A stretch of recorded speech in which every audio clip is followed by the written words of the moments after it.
અને એ ગુરુ મહારાજનું જ્ઞાન તમને આપવામાં આવે છે. અને તમારો આત્મા કેવી રીતે છે એને ઓળખાણ ગુરુ મહારાજ કરાવે છે. કારણ કે તન મન ધન અને શિષ્ય આપી દીધું પછી શેષ કોણ વધે છે? જે શેષ વધે એના કોઈનો આધાર નથી, નિરાધાર છે, બધા એના આધાર રૂપ છે. અને એ તમે છો, અને એ ઘરે રહીને ભક્તિ કરવાની છે મારા વાલા. જ્યાં સુધી તમે એ ઘરે નહીં પહોંચો ત્યાં સુધી બે વાત બનશે નહીં. ગોવિંદરામ મહારાજ એક દ્રષ્ટાંત આપતા, એક કુવામાં જીવાભાઈ કરીને પડી ગયેલા પહેલવાડના વરસાદમાં, અને વહેલા 4 વાગ્યે આવા પાઘડી વાળા નીકળ્યા 2-5 ભાઈઓ, એ મને બહાર કાઢો કુવામાંથી કે. એટલે આ કે કોણ છે? આ જીવાભાઈ હોય એવો હાથ લાગે. એ ઓલે તો પનિયાની ગાંઠું વાળા જવા દીધા ફાળ્યા. ત્યાં ઝાલી લો જીવાભાઈ. 4 જણા તાણે તો જીવાભાઈ બહાર નો આવે. પછી આમ હදිયાળું થયું, જોયું આટલું બધું ખેંચી છતાં જીવાભાઈ બહાર કેમ નથી આવતા. જોયું કે એક હાથમાં ફાળ્યું ને એક હાથમાં મૂળ્યું. ત્યાં મૂળ્યું જીવાભાઈ મેકી દો તો કે મૂળ્યું નહીં બેકું, કે આખી રાત મને રાખ્યો તમે. પણ કે બહાર આવવું છે કે નહીં? બહાર તો આવવું છે તો મેકવું પડશે મૂળ્યું. મૂળ્યું મૂક્યું તે જીવાભાઈ બહાર આવ્યા. એમ આપણે જ્યાં સુધી જો જૂના મૂળિયા ચાલી રાખશું તો કોઈ દી પરમાત્મા સુધી નહીં પહોંચી શકીએ, બહાર નીકળી શકાય છે નહીં. માટે જૂના મૂળિયા મેકવાની જરૂર છે. કારણ કે દાદરા ચડતા હોય, અગાશી માથે જવું હોય આપણે તો એ પગથિયું પહેલું છોડવું પડે તો જ બીજા પગથિયે જઈ શકો. એટલે ધીરે ધીરે આ ભક્તિના માર્ગમાં આગળ વધવાની જરૂર છે મારા વાલા. અને આવો અવસર રૂડો ખરેખર મળ્યો છે. હમણાં વાત કરી વિશ્રામભાઈ લોયણ માતાની કે સંત બનવા આવો અમારા દેશમાં. એવો આ દેશ છે રળિયામણો. આ સંતોનો દેશ છે. આ દેશ રળિયામણો છે. આમાં હોળીના ભડકા ન હોય. કજ્જા કંકાસ, કોઈ ચોરી દારી માંસ મદિરા આવું આ સંતોની સભામાં ન હોય મારા વાલા. અને આ તો આપણે વાણી વિવેક વાળી બોલવી જોઈએ. વિવેકસર વચનસર ના વર્તન વ્યવહારમાં પરમાત્માનો વાસ છે એવું લાલજી મહારાજે કીધું છે. ડગલું ભરો કા વસંત તપાસો થઈને રહ્યો ગુરુના દાસ. ડગલું ભરી કે આપણે વસંત તપાસવું જોઈએ. દરેક કાર્યમાં મેં ગુરુને શું વસન આપ્યું છે? જ્યાં સુધી એ ન તપાસી ત્યાં સુધી આપણે બરોબર ગુરુના વસનમાં નથી. એટલે બરોબર ગુરુના વસનમાં રહેવાનું છે. ડગલું ભરો કા વસન તપાસો થઈને રહ્યો ગુરુના દાસ. 8 પર મનમસ્ત રહેવા એને પછી કરવું હોય એમ. જનક રાજા એક દી વચન ભૂલી ગયા હતા. દીધો એને પેગડામાં પગ. આમથી ગુરુ આવ્યા કે હે જનક કઈ બાજુ? તો કે નગરમાં ફરવા જાઉં છું. તે કે કોને કીધું? કે મનને એમ થયું. કે મન કોનું? કાન લાટ થઈ ગયા. તો તન મન ને ધન ગુરુને શરણે અર્પણ કર્યું. કે ગુરુ મહારાજ તમારું કે નાના સ્થિર થઈ ગયા. 1 વર્ષ સુધી વાણીમાં આવે છે કે સ્થિર રહ્યા પછી વધ્યો વસનમાં ભાવ. પછી એનું પરિણામ શું આવ્યું? દેહ હોવા છતાં વિદેહી કહેવાના. આવો છે વસનનો પ્રભાવ. ભક્તિ કરવી તો એવી કરવી કે જગત યાદ કરે અને આ કાયાથી આ અમર બની જાય. દેહ કોઈને અમર નથી, પણ આ દેહ દ્વારા આ આત્મા અમર બની જાય એવો ભાવ હરમેશને માટે રાખવો. સંતોના સિદ્ધાંત સાથે લઈને હાલવાની જરૂર છે. અને દરેક મહાપુરુષો આપણને સત્યને રાહ જ ચલાવે છે. એટલે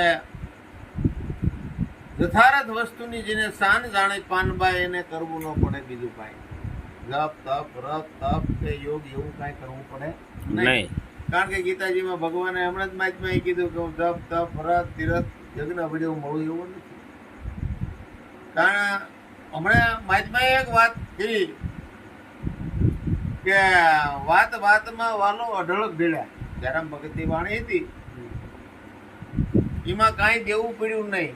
ચાર વેદ સશાસ્ત્ર ની બહારનું વાત ગુરુ મહારાજે વાતમાં આપણે કીધી હતી.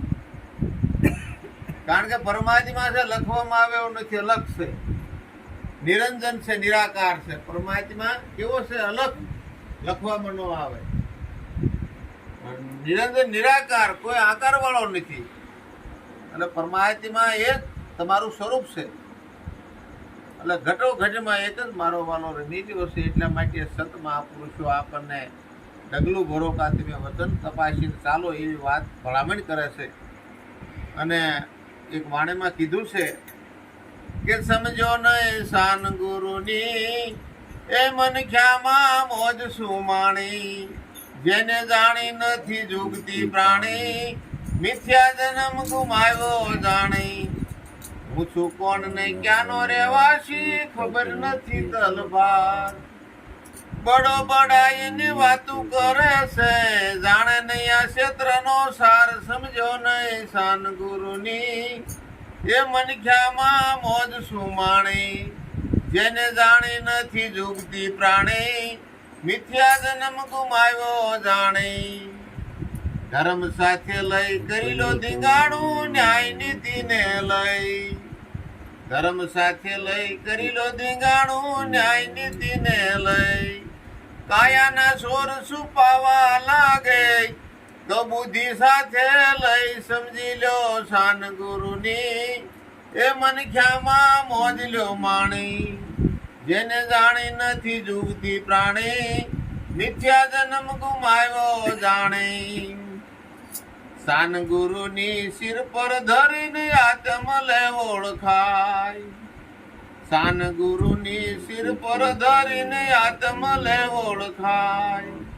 કાળ ક્રોધ ના કાઢો ને કાસા, વિવેક કોદાળી લઈ સમજી લો શાન ગુરુની, મનખ્યામાં મોજ લ્યો માણી, જેને જાણી નથી જુગતી પ્રાણી, મિથ્યા જન્મ ગુમાવ્યો જાણી.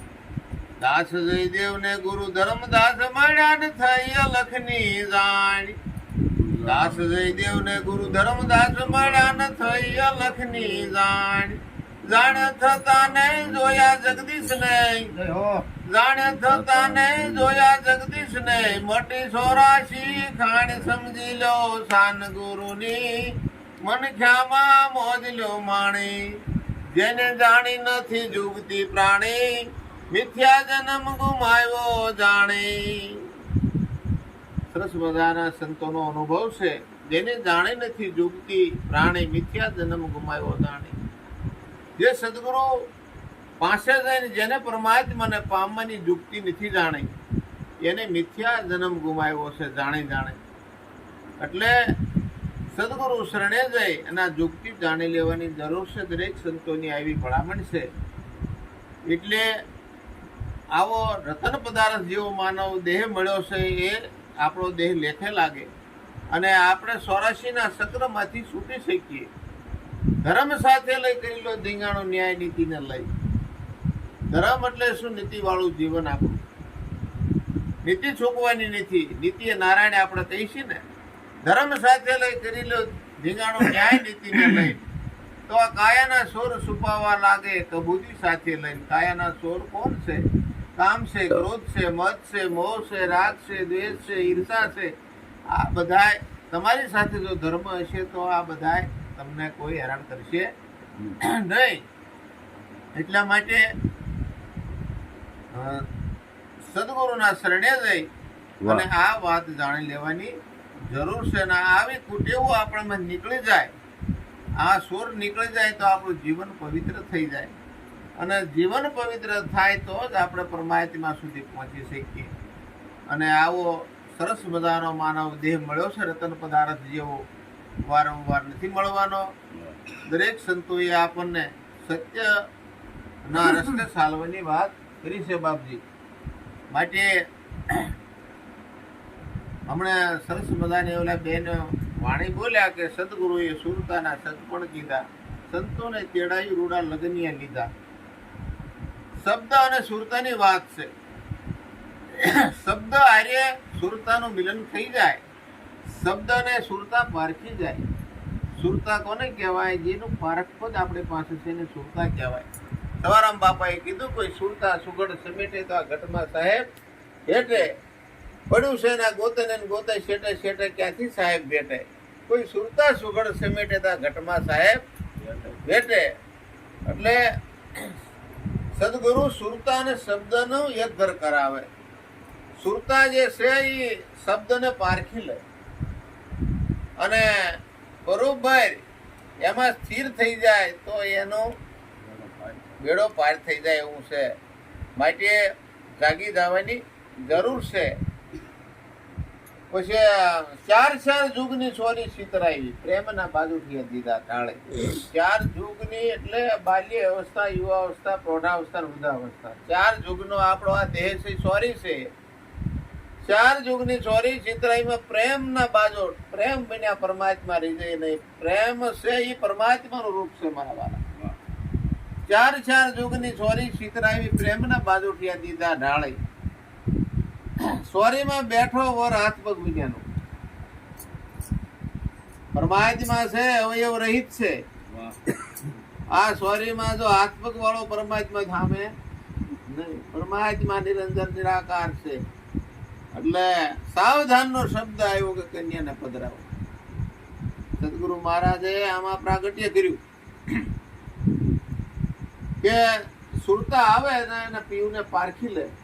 સુરતા શબ્દનું એક ઘર થઈ જાય તો આ માનવ જન્મ સફળ થઈ જાય એવું છે પ્રભુ. એટલે વિવેક વીરો સુરતાને તેડીને આવ્યો. પીયુને નિરખતા એનો નેહ બંધાણો. વિવેક વીરો હતો. વિવેક વિના જ્ઞાન શોભે નહીં. પેલા કબીર સાહેબે એક વાણીમાં કીધું છે, પેલા મેં જન્મા પીછે જન્મ મેરા ભાઈ, ધામ ધૂમ સે પિતા જન્મન ફિર જન્મી મોરી માય. આ સંતોની વાણી એવી છે, પેલા મેં જન્મા એટલે હા. પછી વિવેક આવ્યો મારામાં. પછી વિવેક ને વૈરાગ આવ્યો. વૈરાગ આવ્યા પછી ભક્તિ શરૂ થઈ. ભક્તિ માતા છે. અને પછી સત આવ્યું. સત પછી ભક્તિ શરૂ થઈ. સત એ પિતા છે. એટલે પેલા મેં જન્મા પીછે જન્મા મેરા ભાઈ, ધામ ધૂમ સે પિતા જન્મન ફિર જન્મી મોરી માય.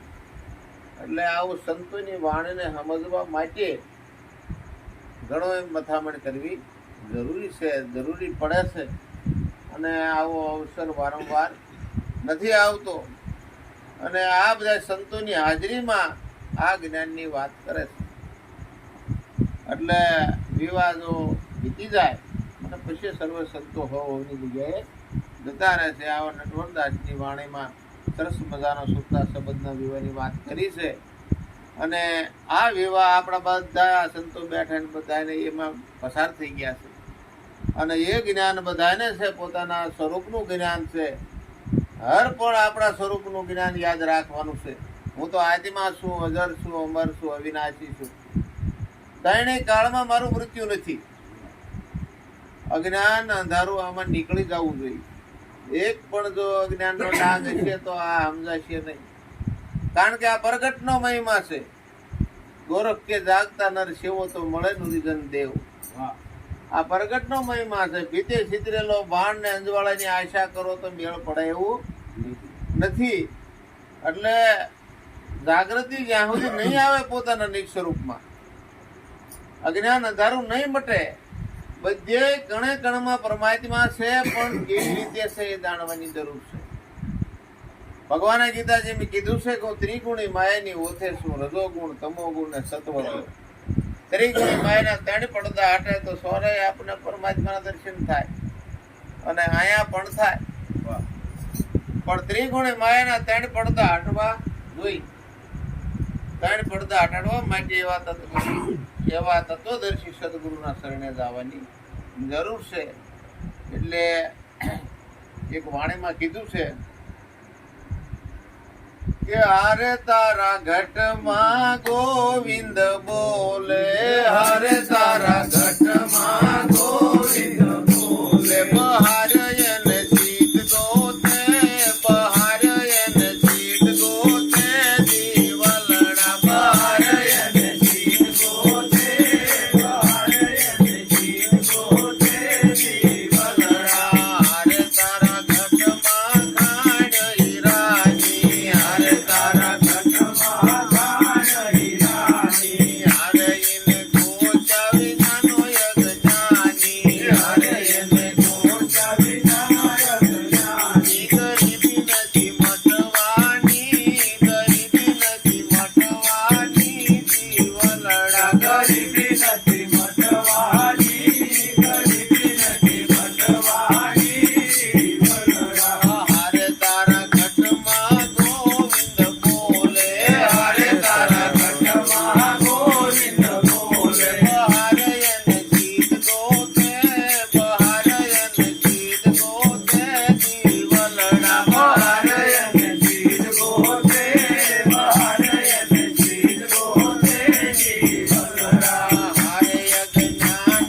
પરમાત્મા આપણા ઘટની અંદર છે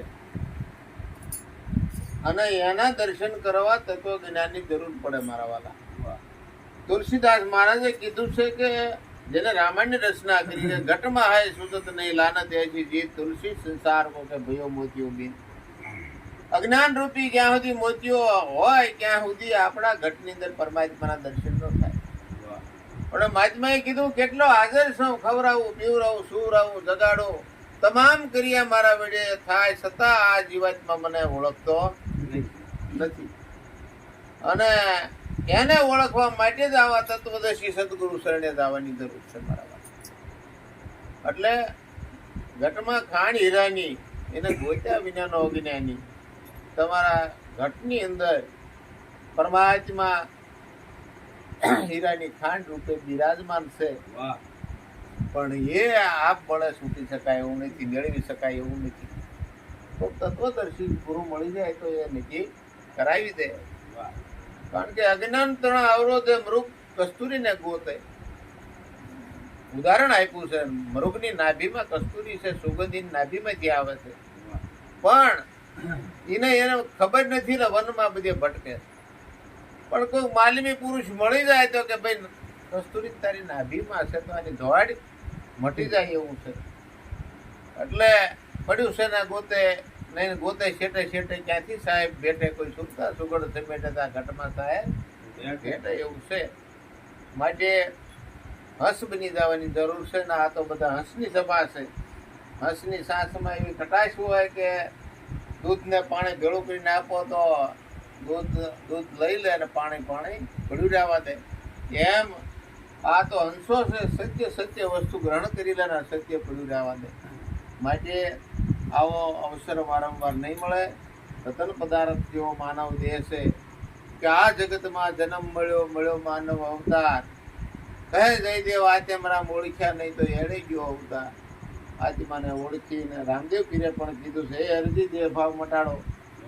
સત્યા થઈને સતમાં ખેલો સતની છે સદાય સવાય. બાળનાથ શરણે બોલ્યા પીર રામદેવ, સતની આગળ નથી બીજું કાંઈ. અને એ સત સુધી પહોંચવાની આ બધા સંતોને શક્તિ આપે એવી પ્રાર્થના. બોલો સદગુરુ મહારાજ.